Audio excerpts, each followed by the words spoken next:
Síguenos, @Factores de Poder. Suscríbete en nuestro canal de YouTube. Activa las notificaciones y mantente informado. Paseo de las Artes, ahora en Paseo Wynwood. Definitivamente el mejor ambiente de teatro de la ciudad. El sitio de encuentro del arte, las buenas producciones y la amistad. Con nuestra sala Black Box, 7 contenedores y el área a cielo abierto para compartir y disfrutar. De jueves a domingo, nos vemos en Paseo Wynwood. Arte y corazón. Bueno, regresamos con Agárrate y te recuerdo, baja en tu teléfono inteligente la aplicación de Caloyero Tramonte, que es tu red. Baja la aplicación porque es mucho más fácil hacer la cita con Caloyero a través de la aplicación y es más fácil acceder a esos productos maravillosos que utiliza Caloyero, y con la aplicación vas a acumular rewards, así que depende de tu lealtad, todo te va a salir mucho más económico. Bueno, ya vamos a conversar con Fabio Valentini, representante de Vente Venezuela y coordinador de Vente Mundo, la diáspora venezolana. Ya venimos con él.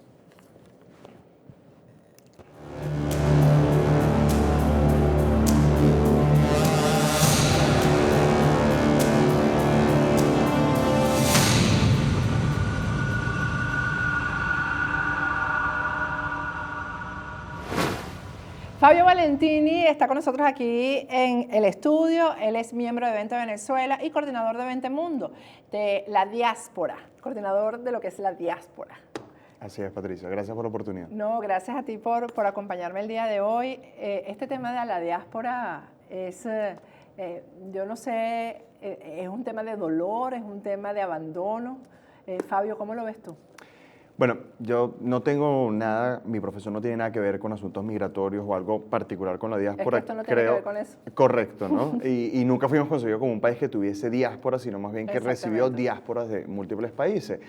Fíjate, yo creo que a nivel personal ha sido fascinante porque he podido descubrir, inclusive en los momentos más dolorosos, más de tristeza, pues la historia de cada venezolano, porque cada venezolano tiene una historia, ¿no?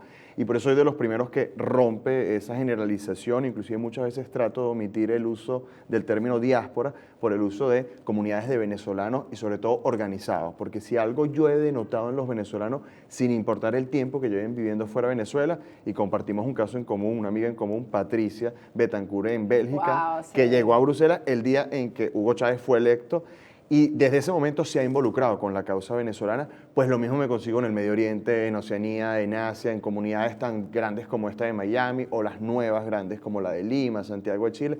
En definitiva, creo que cada uno de ellos tiene una historia particular y creo que adicionalmente son ellos también la clave para ganar esta guerra que estamos viviendo en Venezuela. Sí, por cierto que en este momento que estamos haciendo el programa hay una batalla aérea entre Irán y Estados Unidos. La cosa se está poniendo bien difícil y bueno, nada de esto puede entusiasmarnos ni alegrarnos porque una guerra como esta afectaría al mundo entero. Así que bueno, y imagínense el tema de Venezuela cómo va a quedar relegado aquí en caso de que esto se ponga más grave, Fabio.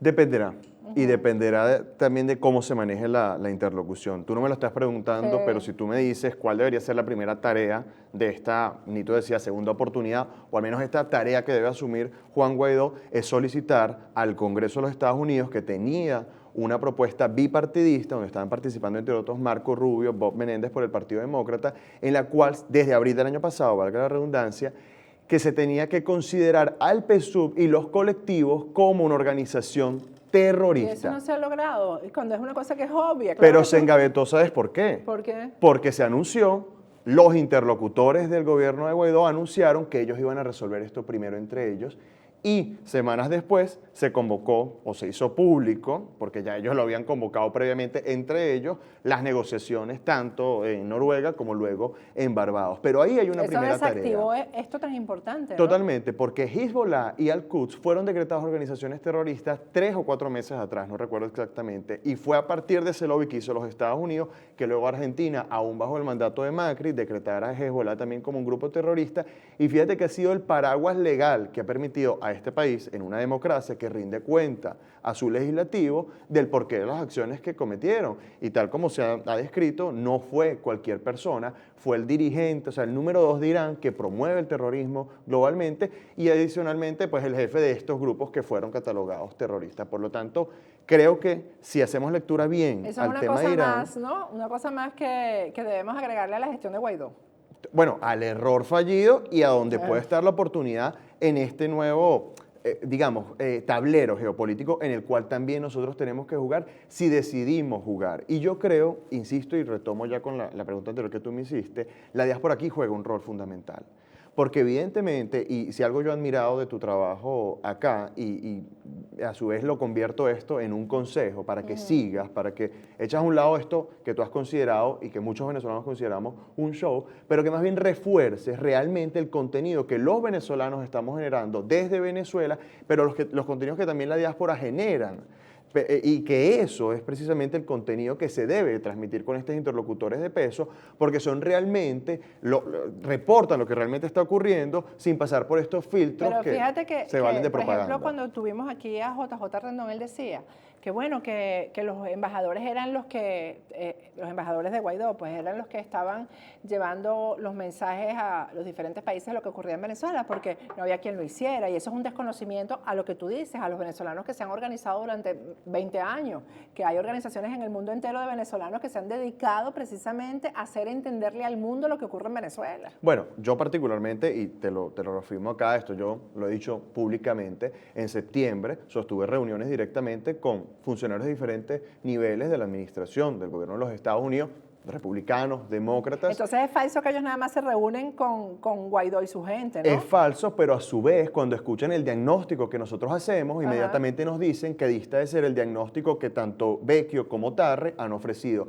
Y cuando tuvimos la oportunidad, dirigentes de 20 Venezuela... ¿Cuál es el diagnóstico pero yo se lo dije, entonces? en su cara, por así decirlo, a Carlos Vecchio, en la agregaduría militar de Venezuela y luego en la casa del embajador en Washington, y le dije, con lo que él me estaba diciendo, que ellos están promocionando este diagnóstico de que hablamos de grupos de mafia, le dije, esto dista de ser del conflicto que ustedes han caracterizado y descrito a las autoridades de peso del gobierno de los Estados Unidos. Y esto es parte del gran problema. Si tú no das el diagnóstico correcto, y el problema de Venezuela en el 2019 se reduce a un problema de parálisis por análisis, lo han querido ver ellos, cuando muchos ya sabemos que el diagnóstico está dado. Esto es un sistema criminal, un sistema de mafias que no va a salir por las buenas, mucho menos por elecciones, y que solo saldrá en el momento donde tú ejerces la fuerza de vida. Es decir, donde ellos se sientan acorralados, donde ellos realmente digan, ok, hizo la bandera blanca para ver cuáles van a ser los términos de mi capitulación. Y eso no se ha logrado. ¿Qué es lo que dice Nitu que debería pasar, ¿no? Que debería pasar, pero es que al contrario, tú hiciste todo lo contrario. Les diste una bombona de oxígeno, porque nuevamente te condujeron o te dejaste conducir. Por estar diciendo eso. Ahora te conviertes en un traidor porque uno no puede decir esas cosas y hay que decirlas porque los errores claro no se pueden seguir cometiendo. Pero es que aquí yo creo que hemos perdido, o sea, y por un lado creo que ha sido una pérdida, por el otro una ganancia. Nito también lo destacaba. Yo lo evidencio día a día también en Venezuela, porque uno sale a las calles a recorrer y te consigues los dos. Algunos de los que catalogan los Guaidó lovers, en los cuales uno también se dedica a hablarles y hacerles ver esta postura. Y es que hemos perdido el sentido crítico del ciudadano. Si tú eres presidente encargado, si tú eres presidente de la Asamblea, tú te debes a los ciudadanos y los ciudadanos te exigen a ti. Por eso es que inclusive aquí te digo que el verbo... Tú que eres tan joven, ¿será que nos puedes explicar por qué ese concepto no está arraigado en el ciudadano venezolano? El concepto de que ellos son unos empleados de nosotros. Todos estos funcionarios públicos nos deben respuestas, por ejemplo. ¿Y por qué? Porque hay como una especie de subalternización al político del ciudadano. O sea, como que el ciudadano es el súbdito. Y el político hace lo que le da la gana sin darle explicaciones. ¿Por qué pasa eso en Venezuela? Yo creo que hay dos cosas, ¿no? La primera, ¿sobre qué paradigma se ha instalado esta república que mi generación heredó? Sobre un paradigma netamente, doctrinariamente socialista, pero sobre todo clientelar en lo político, centralista y caudillista, en donde entonces no exigimos, sino que nosotros prácticamente tenemos que subordinarnos a sus opciones. Entonces, ellos han utilizado este concepto de habitante ciudadano, diciendo, porque el ciudadano es el que tiene sus deberes. pero ellos no recuerdan cuáles son sus deberes como políticos. Y por eso yo siempre destaco que si yo me quiero dedicar a la política, yo tengo que entender que voy a ser un servidor público. Es así. Y al ser público, todo lo que concierne a mí es de interés público y abierto al público. En este país, por ejemplo, desde un concejal hasta el presidente de los Estados Unidos, hace público sus estados bancarios, hace público dónde estudian sus hijos, cuánto gana su esposa, en dónde se compra su esposa. ¿Por qué? Porque está el escrutinio que rinde cuentas a quien se debe, es decir, es representante del representado y a su vez por un tema de transparencia. Bueno, vete tú a saber qué hacen, inclusive esto no es solo chavismo, ocurre en alcaldías opositoras o que se prestaron al juego del régimen en donde llaman a dar rendición de cuentas, pero resulta que tú ves el video luego y la convocatoria la hicieron minutos antes y ya está el video publicado en donde ellos mismos seguro sentaron a sus funcionarios de la alcaldía para rendirles las cuentas o el presupuesto que ellos medianamente acomodaron. Y el segundo aspecto que yo noto es que con la llegada del chavismo, esto es un sistema criminal pero apalancado en el militarismo, que ha sido otro de esos tantos vicios, aquí ha imperado la doctrina militar y es la misma doctrina que imperó este domingo 5 de enero.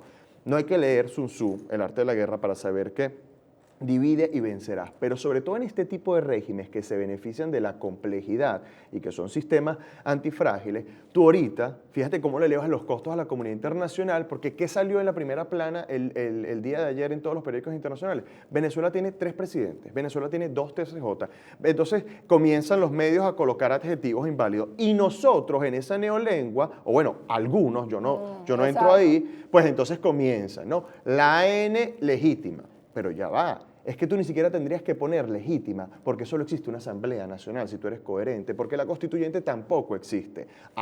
Pero para aquellos alcaldes o gobernadores que se arrastraron a la Asamblea Nacional Constituyente, se les es cuesta arriba entonces decir que solo hay una Asamblea Nacional, ¿o no? Igual que los que estuvieron presentes en la juramentación de Luis Parra. Totalmente. Si ahí estuvo Stalin González, ahí estuvo Henry Ramos, estuvieron legitimando eso. Así es. Eso hay que decirlo. ¿Por qué no decirlo, además? Dime una cosa, ¿cómo te sientes tú con lo que ha tenido que hacer la fracción 16 de julio, que hoy además, después de que ya pasó lo de la juramentación de Guaidó en el Nacional, etcétera, repiten en sus redes sociales que ellos iban a abstenerse, pero que tuvieron que hacer esto precisamente por la barbaridad que cometió el régimen? Mira, yo te voy acá a citar un término que poco se usa en Venezuela y parte de eso denota la desgracia que tenemos a nivel político en nuestro país y es la realpolitik. En la realpolitik siempre impera el fin último y en este caso, para quienes realmente tenemos nuestros principios donde deben estar y entendemos el conflicto que estamos enfrentando, ese fin último es Venezuela. Y en la realpolitik tú tienes que dejar a un lado pasiones y gustos y por más que no te guste la acción, tu deber es entonces, en este caso, rescatar y defender el único hilo institucional. ¿Se trata de un cheque en blanco, por ejemplo? Para nada, porque, para nada, es fíjate, condicionado. Es lo que digo, hubo alguien que me dijo, bueno, con esto tenemos que perdonarle todos los errores a Guaidó, y a mí me parece que eso es un horror. Para nada. Porque estamos hablando incluso de hechos de corrupción que no se han aclarado. Así es. Y por eso es que también te reafirmo, Patricia, porque entendemos la dinámica y a veces se nos olvida. El voto de la fracción 16J también fue condicionado el 5 de enero del 2019. Por eso no votamos por los 2 vicepresidentes que forman parte de partidos que abiertamente, no solo que integran el G4, sino que promovieron y están involucrados, muchos de ellos, no solo en escándalos de corrupción, sino directamente en una cohabitación sin escrúpulos. Y ¿no? siguen ahí, siguen siendo importantes, o sea, siguen teniendo un papel fundamental ahí, porque Stalin, ok, no pertenece a la directiva, pero Stalin está ahí en un lado y el otro lado es el que dice que del lado de Luis Parra hubo quórum, o sea, la figura de Stalin, yo siempre lo digo, o sea, Stalin siempre va a estar ahí porque es una figura para el régimen, importante para el régimen. Fíjate, en estos conflictos, con tanto dinero, o sea, si tuvieron inclusive en términos económicos, el exceso de flujo de caja para mandar millones de dólares a financiar movimientos irregulares en Ecuador, en Perú, en Chile, en Argentina, en el resto de la región. Al lado de eso. Exactamente. Y con ello no solo han comprado medios, con ellos no solo han comprado o infiltrado universidades, iglesias, sector empresarial, cámaras de comercio, etcétera. O sea, si tú crees que han hecho eso, no van a hacer lo mismo con los partidos políticos. Eso es evidente y por eso es que en parte de los análisis que ustedes estaban haciendo, y yo lo seguí el día de la elección, había un momento donde tú ya dejas a un lado creer que esto es por inocencia. Sí. Ya eres parte Claro. Y tu accionar, o sea, tu reacción, o más bien tu acción, siempre va ligada a prevalecer tus intereses. Y la lógica de la cohabitación, y disculpa que quizás algunos pueden decir que el ejemplo es muy duro, pero es la lógica del parásito. Cuando un parásito se pega a un organismo, pues el organismo depende tanto del parásito como el parásito del organismo. Es así, ¿Me entiendes? una Entonces hay una interdependencia. relación, exactamente. Claro. Y es ahí entonces donde nosotros también tenemos la oportunidad, y lo conecto como hemos iniciado la entrevista, de escalar la interlocución. Porque también es conocido que es el apoyo internacional, una de las grandes estrategias y en las cuales nosotros, pues desde 20, la fracción 16J, hemos defendido, que ha salido a defender a Guaidó como individuo. Y yo quiero que todo el mundo preste atención a las declaraciones de los Estados Unidos, a las declaraciones de Colombia y de Brasil. A Juan Guaidó, ahí no se está hablando de directivas, ahí no se está hablando de voluntad popular, ahí no se está hablando de partidos. Es a Juan Guaidó. Y está ahí nuevamente el deber, no solo que los venezolanos le estamos confiriendo, sino también la comunidad internacional. Y te digo yo. Es decir, y eso es el mensaje que se le envía a Guaidó, es tu responsabilidad. Es su responsabilidad. Así como asumir el error de lo que está pasando. Porque así como yo te digo que el PSUV debe ser considerado una organización criminal, pues entonces tú le diste cabida al Parlamento a unos criminales. Es que eso es lo que yo realmente no voy a justificar nunca.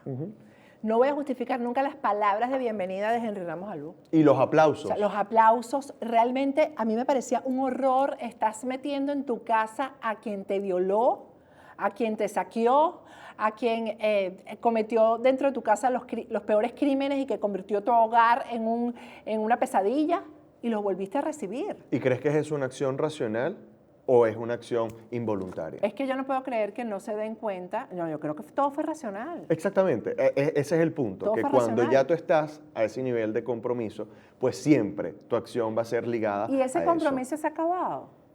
Porque, No. porque pasamos al 2020. Ese compromiso terminó. Fíjate, por cierto, esta foto. Ayer me dio tanta indignación como Diosdado Cabello se burlaba de Ramos Alú. Y ustedes saben que yo pues he sido detractora de Ramos Alú, pero cómo se burló de que la Tania Díaz lo montó en la olla para hacerse esa foto y demostrar que Ramos Alú estuvo presente ahí convalidando eso. Entonces, y siguen cohabitando, y siguen intentando tener con esta gente algún tipo de relación cuando demuestran que a este zorro viejo lo montó en la olla Tania Díaz. Bueno, es que ese es el tema y yo quiero aprovechar esta plataforma para, por más que la gente no vaya a hacer esa relación, desprenderme por un momento de que milito en un partido político y hablar como ciudadano a Juan Guaidó. Lo dije en Bailey en septiembre. El gran error de Guaidó es que no se ha creído que es presidente. Y a mí no me vengan a engañar que es que su poder reside en el G4. Porque su legitimidad reside en un principio, y por términos de democracia, en el voto conferido hacia él como diputado. Y luego en lo que decía Nito, que es el capital que la comunidad internacional le dio a él. Y lo que yo le diría como ciudadano es que se desprenda, inclusive de todo aquel diputado, que él sabe muy bien que cohabita de manera flagrante con este sistema. No lo va a hacer. Y si no lo hace... No lo va a hacer lamentable. Yo quisiera que lo hiciera y que en un acto de valentía reconociera todos los errores, pero no lo va a hacer porque hay demasiados compromisos y eso es muy lamentable. Porque es lo que yo digo, los critican a uno por hablar de los compromisos, pero no critican a quienes han hecho esos compromisos. ¿Entiendes? Entonces, eso es lo lamentable de todo esto, cómo está contaminada toda una generación que se formó. Es que Venezuela fue durante estos 20 años del chavismo como la gran universidad del terrorismo y de la corrupción, del narcoestado. Fue una gran universidad donde enseñaron a todos estos jóvenes a ser como ellos. Y por eso yo creo que vivo en Venezuela, siento yo que a pesar de esto y de esa terrible universidad, porque, o sea, bueno, es academia del mal, ¿no? Exactamente. Y que será una de las grandes políticas públicas que nosotros también tengamos que promover, y es no solo dar cultura y sacar el lastre del chavismo, sino también de los años anteriores que condujeron al chavismo y a esta relación lejana, ¿no? Del político y el ciudadano que, entre otras cosas, permitió que ellos llegaran y que todo esto se instalara. Es el compromiso que tenemos realmente los demócratas a carta cabal y con los principios bien puestos, y quienes cuando nos vienen a decir, no es que las decisiones son pragmáticas, le damos un stop y le digo, primero están estos principios, Confío que hoy nosotros sí tenemos esa fuerza. Pero Y si tú sabes qué me preocupa a mí, que Fabio, que políticos que yo conozco que tienen esos principios y de repente te lo dicen en privado, pero después entonces cuando vienen eventos políticos, por decirlo de alguna manera, entonces no se rebelan frente a cosas que están mal hechas, no lo hacen público y entonces se mantienen como al margen. Los que tienen acceso a ¿qué te digo? A cargos porque son alcaldes, porque son concejales, porque están en un partido político como militantes importantes, como dirigentes. Entonces, a veces es como que si la política pudiera más y arrastrara más los compromisos políticos que el propio país. Bueno, fíjate, es otra de las grandes pruebas y ya es una prueba individual, porque esa es una prueba que cada uno se tiene que responder. Y yo me atrevo a decir, de verdad te lo digo, Patricia, y no solo por la política que hago local en mi municipio, que es un municipio satélite a las afueras de Caracas. El año pasado tuve la oportunidad de conocer estados que no había conocido en Venezuela y caseríos. Y es increíble que a pesar de la desinformación, a pesar de todo esto de la fake news, a pesar de no tener un medio de referencia en el cual donde enterarme de algo o un celular inteligente hasta con señal, porque puedes tener el celular inteligente y no tiene señal. Sí. O sea, te hablo de caserías como Chaguarama, en Guárico, solo por poner un ejemplo, es importantísimo denotar cómo se ha creado ese sentido crítico en el venezolano. Y para mí es también la respuesta natural de la propia condición humana. Eso es lo que a mí más me importa. Y es una respuesta natural de la propia condición humana, porque la gente está cansada que le mientan ante todo, y que le mientan. Porque a la gente hay que decirle que estamos viendo una guerra, que pocos saben decir y les da miedo. O sea, a la gente hay que decirle que el socialismo no funciona y que el capitalismo sí funciona. A la gente hay que educarla de cómo enfrentar y sobrevivir un conflicto no convencional, porque no somos ni siquiera un país bélico, mucho menos en este tipo de guerras. Claro. Y cuando reducimos esto a un dron, esto escala de eso, y por eso yo aplaudo lo que acaba de ocurrir, porque los Estados Unidos empiezan a entender que esto se agarra en diferentes planos, y uno de esos planos es las telecomunicaciones, y no es solo por la salida de Globovisión, es que empiezan a bloquear las cuentas de Twitter de todas estas personas, es que hay un ataque directo a cadenas como RT y a Telesur, que son medios propagandísticos, que entre otras cosas financiaban a grupos insurgentes o terroristas como ISIS, y eso era abierto y conocido. Es decir, como nosotros también tenemos que decir a la gente que bueno, sí, que esto es una guerra y hay que comportarse como tal y sin miedo. Y entender al enemigo, sobre y todo entender en este tiempo. al enemigo, claro. Exactamente, entender al enemigo. Entonces cuando dicen, no, porque imagínate, nos aplaudieron porque la comunidad internacional, somos muy demócratas, dejamos entrar al PSUV. Mire, señores, aquí no hay que demostrar si somos demócratas o no, porque ya eso se demuestra con las acciones. Lo que sí hay que demostrar, y ya está más que demostrado, disculpe, es que ellos son unos criminales. Lo que nosotros tenemos que terminar de hacer es cómo tú llevas al criminal al lugar donde van los criminales, que es ante la justicia. Y eso es la escena que ha faltado y que quiere el venezolano. Entonces, tú me permitiste escuchar el audio que esta persona te envió. Lo que reduce a esta persona es su última cuota de esperanza. Esa esperanza de que levantemos la mano de socorro y nos vengan a ayudar, no como un acto de debilidad, sino como un acto de responsabilidad. Y aquí vienen entonces a jugar, a ponerle apellido a algunas personas de Marín o inclusive a creer que esto es como pedir la pizza. Y miren entonces lo que pasa cuando realmente se pide la pizza y cómo lleguen las acciones. Entonces yo creo que este tema burdo también nos ha permitido para entender que esa generación política no está a la altura de este conflicto. No está.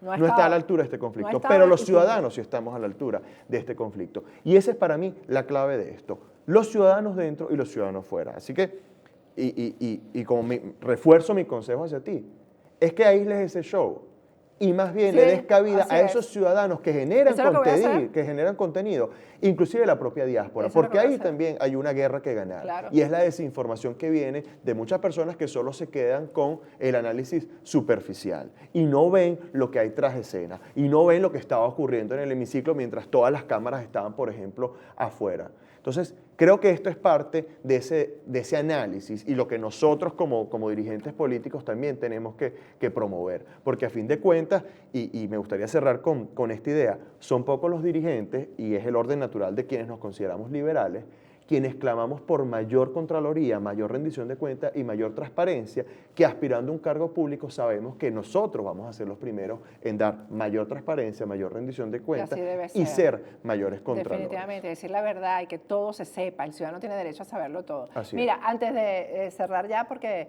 me están mandando a cortar, ¿qué pasa con María Corina? ¿Por qué no habla? ¿Por qué su silencio? ¿Tienes alguna información de eso? Bueno, se pronunciará en breves horas. ¿Sí? Sí. Bueno, esperemos, porque realmente ya es como raro que María Corina hasta este momento, con todo lo que ha pasado, no haya hablado. Gracias, Fabio, que no sea la última vez que estás con nosotros. Gracias a ti por la oportunidad. Bueno, con esto me despido. Hasta mañana.